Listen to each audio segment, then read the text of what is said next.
Civilizations rise, then fall, and no civilization has yet overcome the weight of its sociological movements. Some reconstitute, buying themselves another 2 to 3 centuries, but such a process is costly, and the threat of collapse casts a constant shadow. Globalization seems to present a unique challenge to this cycle, depriving it of its oxygen and fuel. But is it the key to escaping our imminent doom, or the breeding process for an even more horrifying monster? The power of Asabiyyah. Ibn Khaldun, in his pivotal work, The Muqaddimah, outlined the mechanisms behind what he saw as the inevitable course of civilization. His work was grounded in experience, having been a diplomat and advisor to rulers of the era. Khaldun hailed from North Africa during the 14th century, deriving his insights from the dynamics between desert tribes and civilizations in the Maghreb and wider Muslim world. He observed that warring tribes, forged by the harsh realities of nature, would collect together a communal strength which he labelled Asabiyyah. It could be spurred on by a combination of factors: religious continuity, familial bonds, language, and so on, but the essential factor was that the group felt themselves galvanized towards a common goal. Khaldun recognized that groups with a powerful feeling of Asabiyyah would be more dangerous in combat. Even smaller numbers would reliably defeat larger groups who did not share this advantageous cohesion. Since the desert conditions were so demanding, tribes would naturally feel this group solidarity, else they would perish. Conversely, in civilizations which had existed for a great deal of time, the force of Asabiyyah would already be waning. Luxury would be eating away at those in leading roles, causing them to command less respect. Khaldun even accused the food and drink of having a softening effect on the physiological constitution of the citizens. With any period of famine, he said, those who were accustomed to gluttonous consumption would be particularly likely to starve, compared to those who had, until that point, survived on scarcer resources. This disparity between the highly organized and powerful militant force of the desert tribes and the incoherent, dissatisfied civilization would tip the scale in the favor of the former. Eventually the tribes would harness their strength, their adaptability, and their strategic prowess to successfully dominate over the civilization. After this takeover period, a first generation of victors would lay claim to the lands, whilst remaining on guard against threats and signs of revolution.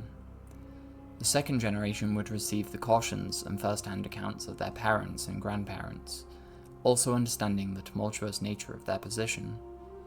However, as further generations passed, they would lose this generational wisdom, or else it would fail to create the same impression upon them, having been so distant from the events. They would be much more willing to accept new ideas, including those of rebellion, without really understanding what that meant on a visceral level. Khaldun placed the timeline of a dynasty at around 120 years, with some possibility of extending the duration through religious practice. After this time, decline sets in. Once a powerful force shaped by desert life, the people become more complacent. A united front fractionates, and the civilization becomes increasingly vulnerable to other desert tribes. Here we see the process come full circle. History as a science. Peter Turchin's ongoing work lends credence to much which is found in Khaldun's Muqaddimah. This is by virtue of the overlapping observations and subject matter, rather than any direct or explicit engagement. Turchin's ambition is to transform the field of history into an exact science, by applying mathematics to each civilization's conception and dissolution. This new field he coins cleodynamics. Turchin sees that each civilization can be divided into 200 to 300 year cycles before they are forced to reconstitute or come to an end.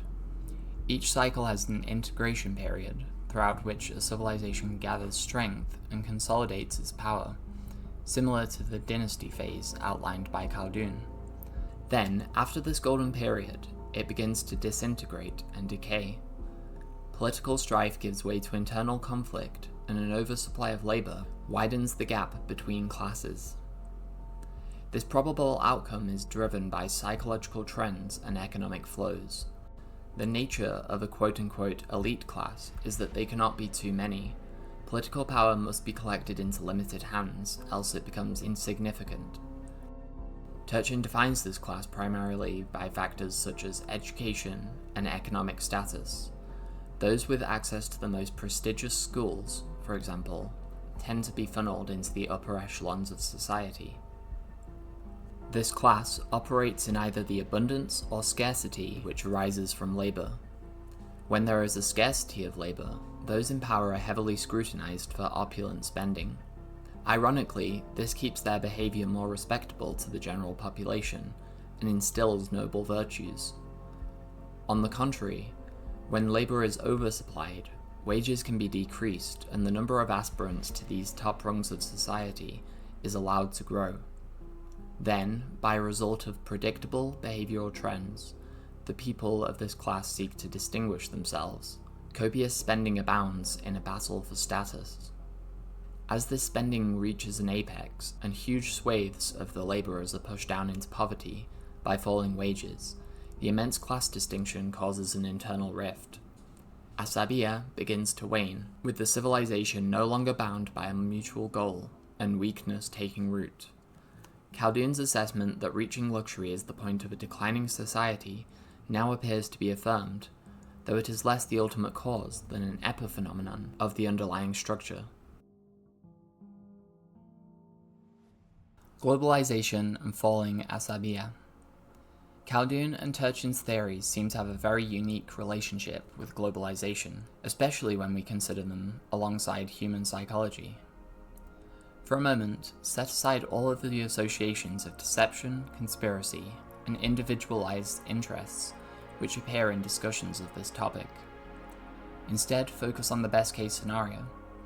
The nations cooperate with the goodwill of their people, aiming to unify humanity into a single civilization. With careful effort, they assimilate all disparate factions, dissolve boundary lines, and ensure the continued physical health of the planet and people. Now, there is no desert tribe, nor any other hostile faction, to capitalize on the weakness of a civilization in decline. No one seeks asylum, for no nation is at war or under martial law. The catalyst for sociological movements has been eliminated, and so the usual cycle does not occur. Asabiyyah, in this world, continues to wane at an exponentially increasing rate, for similar economic and bureaucratic structures are still in place. With no replacement civilization to renew this group feeling, nor even the threat of one, Asabiyyah is reduced to only traces. A people of such dwindling cohesion will be unable to collaborate effectively, turning either to internal conflict or collective impotence. In an attempt to rejuvenate Asabiyyah, many will continue insisting on space exploration as a collaborative human venture, an intuitive goal now that much of the planet has been charted and explored. Yet there will be many who see little purpose in space travel, except where it can be sublimated to tangible scientific advances or territorial expansion. Remember that even a civilization concerned with the immediate danger of outside threats can become divided, let alone bound by a goal so disconnected from the life of the average person. This may be better understood by considering a relevant neurological phenomenon. People will not follow cold logic, even if they know it is beneficial, without the fuel of a complementary emotion. This can be observed at the most trivial level, where a lack of activity in the amygdala means that one will not avoid danger, even if they can actively describe it rationally. If space travel is our monument to the future, it cannot be as some superficial solution to nihilism, but must embody cultural valuations. In times of apparent peace, Western culture in particular values individual experience over the species-level legacy, and is thus incompatible with this aforementioned goal.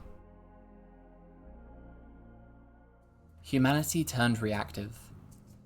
Having explored how intertwined the movements of civilization are with human psychology, it is prudent to examine what kind of people would be needed to ensure the success of a globalist endeavour.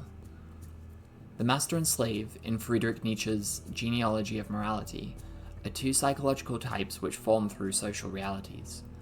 He draws on historical cultures, etymological roots of words, and his own philosophical observations in order to cut past the obscuring shroud of modernity, which he argues has been denaturalized by 2.5 millennia of Platonism. Nietzsche describes the masters as those who have political power and the assurance of their divine right to rule. This typically refers to nobles. They act in accordance with their nature, letting actions spring forth as an expression primarily of baser drives, be those magnanimous or vicious.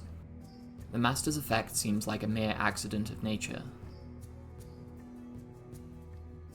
The slaves, often suffering neglect or outright abuse from the masters, find themselves feeling ressentiment, a type of lingering bitterness arising from their inability to requite harm with harm. They do not have the power to take revenge in the immediate, and so all that remains to them in this matter is long-term planning, deceit, and guile. They stage a secret revolution, perhaps even unconsciously, in which they weaponize morality against the masters and turn the noble valuations on their head. Whatever the masters call good, the slaves call evil. Even this word carries more venom than the simple bad used by the masters. Gilles Deleuze's book, Nietzsche and Philosophy, reframes the master and slave moralities by relating them to broader principles of active and reactive forces. The former type creates and makes affirmations, while the latter attempts to negate and invert what already exists. Now let us return to globalism. The process of dissolving opposition and conflict requires that the population be as reactive as possible. Cohesion is threatened by the active force, for when a reactive subject is injured by a more active subject, ressentiment grows. Each injury sustained by a reactive subject then develops into a festering will to punish. Globalism, therefore, gives people in positions of governance a justification, even those operating on good faith, to attempt to eliminate all traces of activity, ensuring, thereby, that no person harms another by accident of their instinctual drives. This philosophy leads not only to propaganda, policing, and social pressure, but human biology itself. Grotesque quote-unquote treatments, such as lobotomies, are ostensibly a method of eliminating criminality, diminishing the active instinctual force to ensure socially acceptable behavior. Since globalism aims by nature at cohesion, stability, and predictability, such biological interventions become desirable. Thus, there is a systemic incentive to develop increasingly effective and subtle invasive technologies. One cannot even rely here on universal ethics to prevent such methods, since these are far from a reliable bulwark against grandiose hero complexes and covert politics. Conclusion. Along every step towards globalism, the individual must be made less instinctual and more self-conscious. These attributes, for all their benefits when produced in moderation, also correlate with increased neuroticism and reactivity.